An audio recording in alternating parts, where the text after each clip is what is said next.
Hello everybody and welcome to this lesson on GCSE Religious Studies. In this lesson we're going to continue talking about the teachings of Jesus, and we're going to focus on the teachings of Jesus that relate to the concept of love, forgiveness as well as miracles.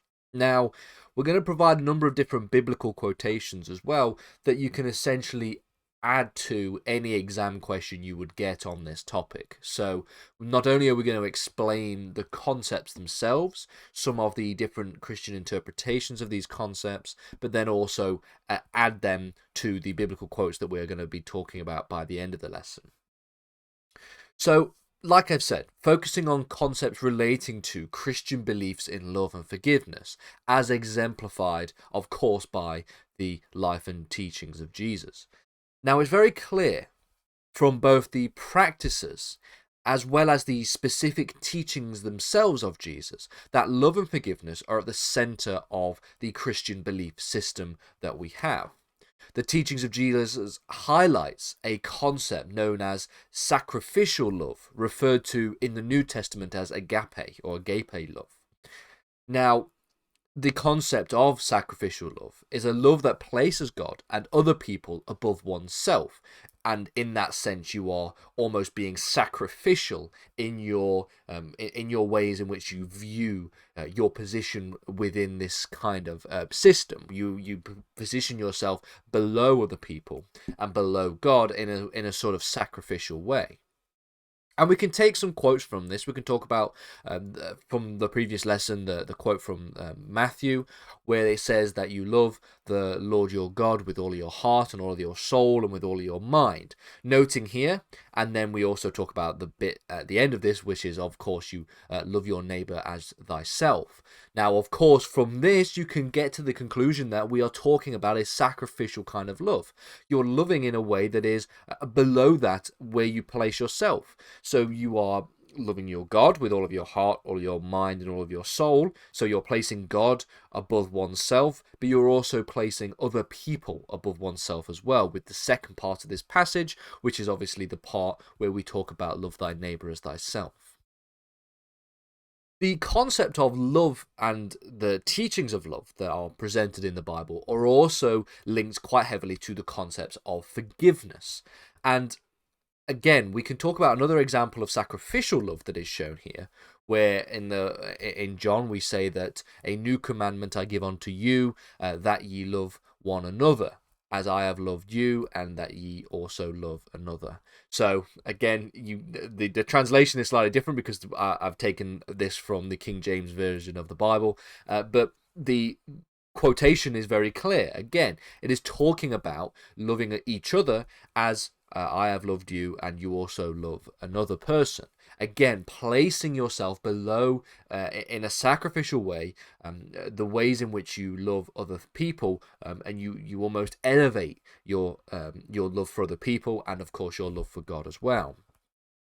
One of the main tenets of Christian beliefs, as I've mentioned, is the concept of forgiveness as part of this more broad doctrine of loving other people.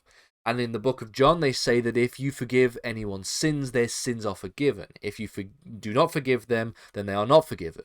Almost, almost just a logical sentence as stated here, but it is making very clear the point that central to the Christian belief in love and loving others is also the belief in forgiving others for sins that they have committed, maybe onto you, maybe onto others.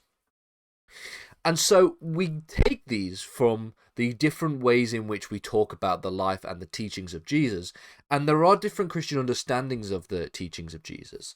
So many Christians have different interpretations relating to the teachings of Jesus, especially when it comes to the concept of miracles, which is another part that we can sort of add into this broader concept of the teachings of Jesus, because Jesus, as I said in the last lesson, wasn't just an ordinary individual that had some quite wise teachings and taught a number of different parables. In reality, Jesus was the Son of God, according to Christian doctrine, and so therefore performed miracles that, of course, people that were not the Son of God could not perform. For more liberal Christians, there is less of an emphasis on the actual truth of Jesus' performance of miracles, and they place more emphasis on the kind of teachings and the kind of analogies that you can draw from the miracles. So rather than taking the miracles themselves as at face value, because at that point you'd have to try and defend the existence of somebody being able to perform impossible feats, in reality, you can understand the miracles that in the different gospels and in the different biblical interpretations as simply different parables for different for different Christian teachings and different moral lessons that can be applied.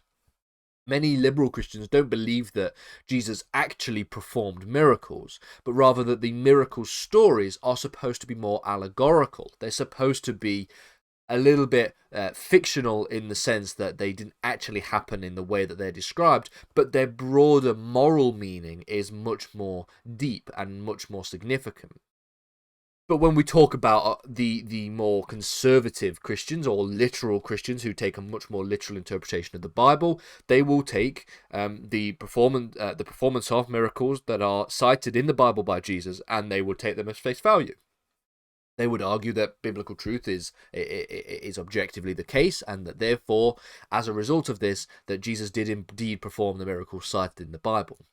Now, this is not to say that they take away from the moral teachings that the miracle stories can elucidate onto individuals, but rather that they also put at the center of that as well, that while these do teach moral lessons, these do have different moral lessons that we teach, talking about love and forgiveness and all these different things, but in reality, these can all be true, but the miracles also did happen. So that's what a more Christian, conservative, more literal interpretation of the biblical texts. Before I finish, let me just give further some more biblical quotes on miracles and forgiveness that you can use. Again, these can be helpful in an essay question just to really highlight some of the different interpretations. You don't need to memorize the entire quotes in their entirety and be able to recite them in their entirety, but you might be able to paraphrase these quotes in an exam question, or if you really wanted to memorize as many as possible, you could just memorize the passage itself and make reference to the passage, and that can also be able to help illustrate the points that you're trying to make in an essay. Of course, in a perfect world, you should be able to memorize as many of these quotes as possible, but if you're struggling for time, then maybe paraphrase these quotes, or maybe just take the references specifically, because some of these are quite long, as you can see here. So from Matthew 9, 6 to 8, we have here the quote that says, "But that you may know that the Son of Man has authority on earth to forgive sins." But then said to be paralytic, "Rise, pick your head up, your bed, and go home." And he rose and he went home. When the crowd saw it, they were afraid. And they glorified God, who had given such authority to men. So again, this is an interpretation of a person who is paralytic, somebody who is of course not able to pick up your bed and go home, but then he did rise and he did pick up his bed and he went home. Again, further illustrating a miracle that took place. One more here. We have here the quote from Acts, which says that men of Israel, hear these words: Jesus of Nazareth, a man attested to you by God with mighty works and wonders and signs that God did through him in your midst, as you yourself know. When it comes to interpretations for biblical quotes for love and forgiveness, we have, again from Matthew, the King James Version of this. It says here, "Let your light shine before men, that they may see your good works and glorify your Father which is in heaven." And then we have another one here: "Therefore I say unto you, what things soever that ye desire, when ye pray, believe that ye receive them, and ye shall have them." And finally, one from here from John chapter 10, verse 28 tells us, "And I give unto you them eternal life, and they shall never perish, neither shall any man pluck them out of my hand."